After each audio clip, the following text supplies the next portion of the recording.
Selamat sore Pak Sayuti. Selamat sore. Ini banyak pro dan kontra, bukan masalah undang-undangnya lagi, tapi bagaimana kemudian supaya calon perseorangan ini yang muncul bisa diakomodir dalam undang-undang sesegera mungkin. Gimana nih Pak? Iya, kalau dalam soal teknis itu, dalam setiap undang-undang selalu ada masalah-masalah teknis seperti ini. Jadi ya biarkan selalu memang ada masa transisi untuk aplikasi penerapan dari sebuah undang-undang. Saya kira ini wajar terjadi untuk undang-undang yang sepenting undang-undang yang mengizinkan calon perseorangan maju dalam pilkada. Ya, kalau memang dikatakan ini adalah masa transisi dengan pemberlakuan revisi kedua Undang-Undang Nomor 32 ini, harusnya ada jeda waktu, masa transisi. Oke, kita masa transisi, tapi ada rentang waktu yang dibunyikan. Tidak, memang bisa seperti itu. Tidak, memang sekarang kita ingin supaya segera calon-calon perseorangan, mereka-mereka yang punya kemampuan untuk memimpin daerah, baik sebagai gubernur, bupati maupun wali kota, itu sudah bisa segera memanfaatkan ketentuan dalam undang-undang ini begitu ditandatangani oleh presiden. Atau kalaupun misalnya lewat 30 hari setelah tanggal 1 tidak ditandatangani, maka dengan sendirinya berlaku. Dan saya kira ini memang satu undang-undang yang penting buat kehidupan Republik kita, karena dalam konstitusi yang dibatasi calon untuk presiden dan wakil presiden itu hanya boleh dari partai politik atau gabungan partai politik. Tapi untuk pemilihan gubernur, bupati ataupun wali kota tidak dibatasi harus dari partai politik atau tidak. Yang penting dipilih secara demokratis. Memang dipilih secara demokratis ini bisa juga dalam pengertian dipilih langsung oleh rakyat maupun dipilih oleh DPRD. Tetapi kita memutuskan dalam undang-undang yang ada sekarang bahwa dipilih secara langsung oleh masyarakat. Dengan suara pendukung?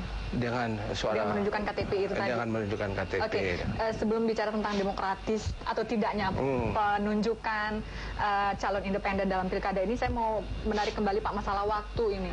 Kalau seandainya 30 hari sesudah undang-undang ini, revisi undang-undang ini disampaikan kepada pemerintah, kita anggap maksimalnya adalah 30 hari dan kemudian berlaku, artinya bulan Mei ini sudah efektif berjalan.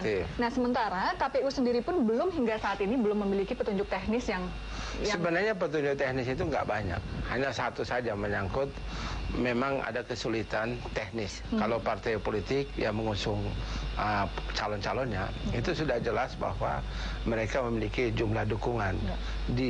Dilihat dari hasil pemilu legislatif, terlihat bahwa partai A atau B jumlah suara yang dimiliki itu sekian. Tapi untuk calon independen kita kan belum tahu berapa besar orang yang mendukung calon ini, sehingga harus memang ada batasan tentang jumlah dukungan.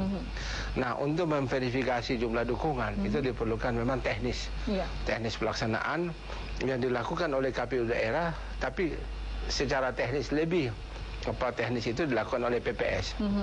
Nah, untuk supaya bagaimana pengaturan internal tentang PPS itu melakukan verifikasi yang kemudian nanti secara sampling diverifikasi oleh KPU, itu perlu ada satu pengaturan supaya jangan sampai nanti ada calon A atau B, kemudian PPS itu mendahulukan calon B dan menunda calon A. Dan juga kemampuan PPS juga terbatas saya kira, karena dalam undang-undang yang ada sekarang tugas yang dibebankan kepada PPS itu sudah 19 macam. Sudah sangat komplit. Sudah sangat. Jadi memang sangat kasihan juga kita lihat tugas dari PPS. Apakah dengan batasan waktu yang sangat sempit itu bisa melakukan secara optimal? Kita berharap karena memang hanya satu ketentuan saja, yaitu soal verifikasi. Saya kira bersamaan dengan 1 bulan setelah misalnya tidak tetap sah, dan kita berharap Presiden tetap menandatangani dalam waktu yang lebih cepat. Saya kira 1 bulan ke depan aturan internal yang akan dibuat oleh KPU sudah selesai. Bulan Juni dan Juli ini, antara 2 bulan itu ada sekitar 10 provinsi yang akan menggelar pilkada gubernur. Dan mereka sudah bisa ikut dengan ketentuan. Cuma persoalannya sampai sekarang begitu banyak di daerah-daerah yang kemudian komplain karena mereka tidak bisa. Salah satu contoh ketika di Jawa Barat ada pasangan calon independen yang ingin kemudian mengambil formulir. Ya, karena kalau Jawa Barat itu memang agak duluan. Mereka juga di bulan Juni, Pak. Ya, tapi undang-undang ini kan belum sah. Kan ya, belum. kalau kita mengambil rujukan waktu tadi 30 hari, artinya Mei efektif berlangsung. Bukankah sebetulnya mereka punya hak juga untuk diakomodir? Iya punya hak, tapi kan tahapan-tahapan itu tergantung dari waktu. Kalau para calon yang diusung parpol ini kan sudah mulai jauh hari sebelumnya.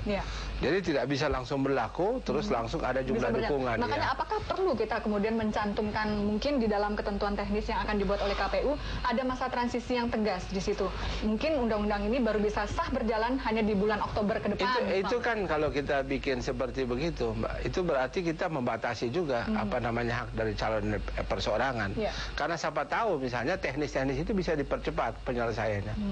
Jadi siapa tahu misalnya tidak mungkin saya rasa Pak Sayuti, karena seperti kata Bapak bilang tadi, untuk melakukan verifikasi saja itu butuh waktu. Misalnya kayak Jawa Barat dengan penduduk sekian juta jiwa, mereka minimal butuh 1,2 juta jiwa. Itu kan verifikasinya luar biasa. Itu kan menurut kita.